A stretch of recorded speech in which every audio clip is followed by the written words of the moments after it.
Varahi silks మన నెల్లూరులో September 25వ తారీఖున గొప్ప ప్రారంభం.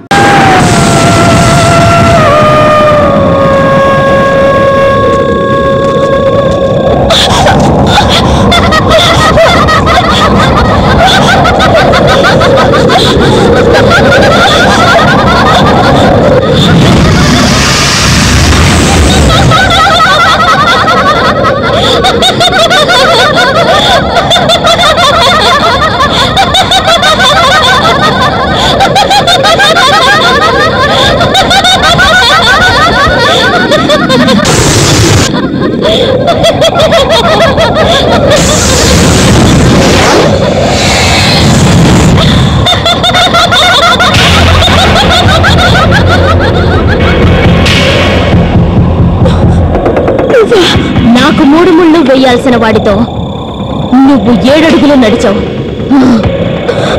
భయపడకు, నేను నిన్ను ఏమీ చేయను. కానీ వివేక్ వదలను. ఎందుకు చనిపోయిన తర్వాత కూడా ఆయన వెంట పడుతున్నా? కాదు, ప్రేమ. ఆ రోజే మీ నిశ్చితార్థాన్ని తగలబెట్టేదాన్ని, కానీ ఆ త్రినేత్రం నా కట్టుపడింది. రాబోయే గడియలు నావే. ఆ గడియల్లోగా అతన్ని నా దగ్గరికి చేర్చుకుంటాను. నీకు దక్కనివ్వను.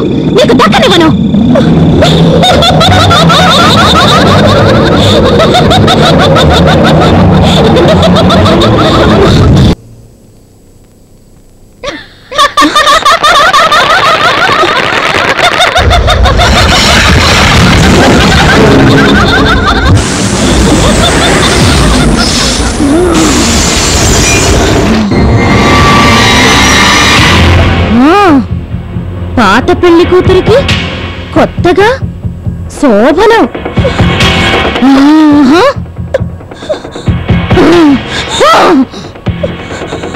అతని మీద గాలి వాలితేనే నేను తట్టుకోలేను.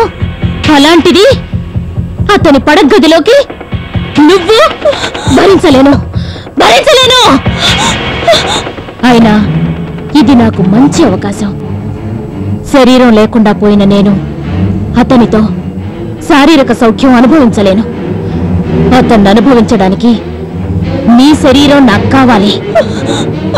ఆశ నీది, అనుభవం నాది. నీలో నేను కలిసిపోయి అతనితో ఆనందాన్ని అనుభవిస్తాను. చేసినది ఘోరరా పాపం. కలిసిపోతాను. అవును, నా దగ్గరికి రావద్దు.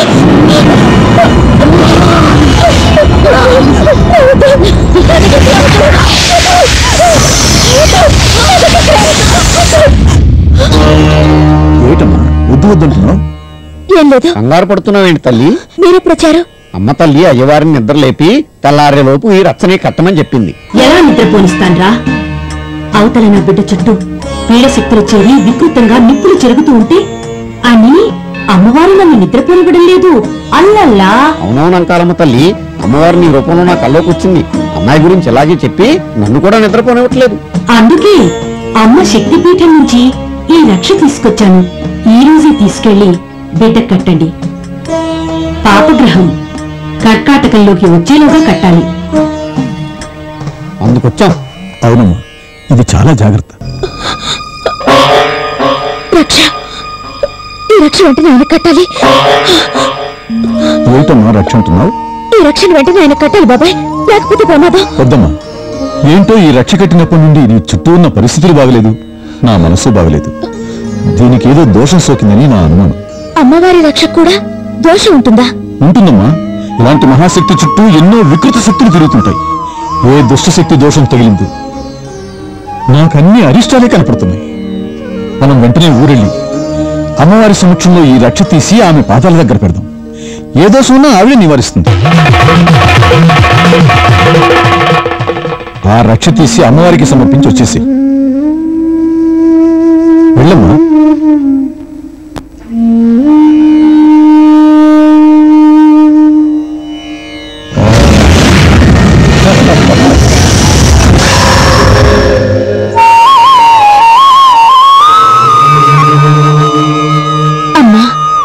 నువ్వు నా బాబు కోసం ఈ రక్షణ నాకు పంపించావు, కానీ ఇది అరిష్టమని బాబాయ్ కూడా అంటున్నారు. అమ్మ దీవెన అరిష్టం ఎలా అవుతుంది? లోకం కోసమైనా నువ్వు పంపించిన ఈ రక్ష నువ్వే తీసుకో.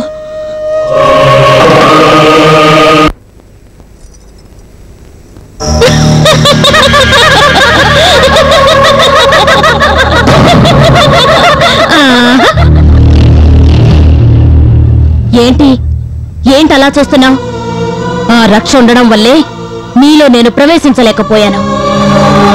దాన్ని విప్పించడం కోసమే ఈ నాటకం ఆడాను. ఇక నాకు అడ్డీ లేదు. నీలో శాశ్వతంగా కలిసిపోయి వివేక్తో నా ఆనందాన్ని పండించుకుంటాను. ఆహా!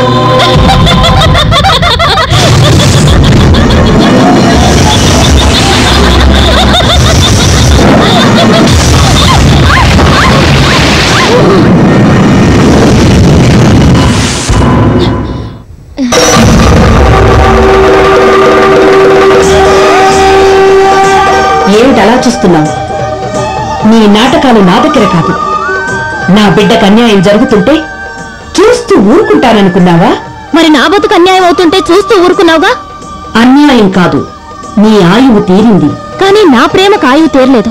మనిషి మరణించినప్పుడే ఆ మనసులోని ప్రేమ కూడా మరణిస్తుంది. లేదు, నా ప్రేమకి చావు లేదు. నా వివేకం నేను దక్కించుకుంటాను. ఆ శక్తి నీకు లేదు. నీ శక్తి నక్షత్రంలోనే నేనాత్మనయ్యాను. అతని గ్రహస్థితి దిగజారే కొలది నా ఆత్మశక్తి పెరుగుతూనే ఉంటుంది. లేకపోతే నీ విగ్రహం చూసి విలవిలలాడిపోవలసిన నేను ఈ క్షణం నీ గుడి మండపంలో నీ ముందే మాట్లాడుతున్నానంటే నా శక్తి అర్థం చేసుకో. తక్కువగా అంచనా వేయకు. నువ్వు గుడిలోకి రాలేవు.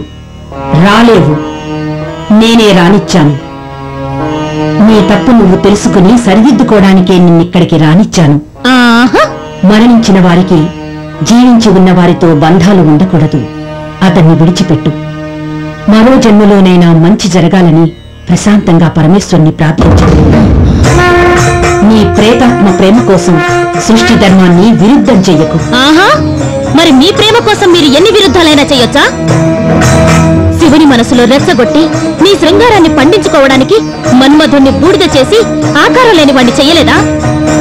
నీ భర్త మీద ప్రేమతో దక్ష యజ్ఞంలో నువ్వు భస్మమవ్వలేదా? నీ మీద ప్రేమతో నీ భర్త ఆ యజ్ఞాన్ని ధ్వంసం చేయలేదా? నీ ప్రేమలు పురాణాలవ్వాలి, పూజలందుకోవాలి. నా ప్రేమ గాలిలో ప్రేతాత్మలా ఉండిపోవాలా?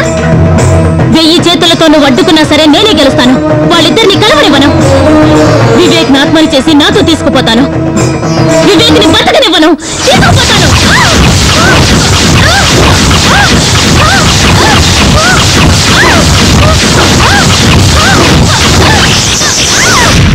విజయ,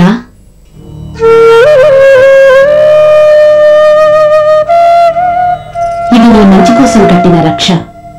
రేపు నీ భర్త జీవితంలో చాలా గడ్డుకాలం. అతన్ని ఎక్కడికి కదలకుండా చూడు. వెళ్ళు.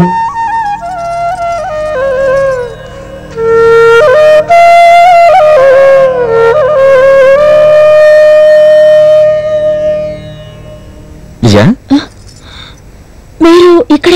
అది సరే గాని ఈ పసుపు కుంకుమ ఈ అవతారం ఏంటి అసలు? ఎవరైనా చూస్తే ఏమనుకుంటారు? ఈ మధ్య నీ ప్రవర్తన చాలా మారిపోయింది. విజయ, ఏంటిది? ఇది అమ్మవారిచ్చిన రక్ష. తీసేద్దామని వచ్చాను, కానీ మనసు ఒప్పలేదు. నీకు రోజు రోజుకి చాలా పెరిగిపోతుంది.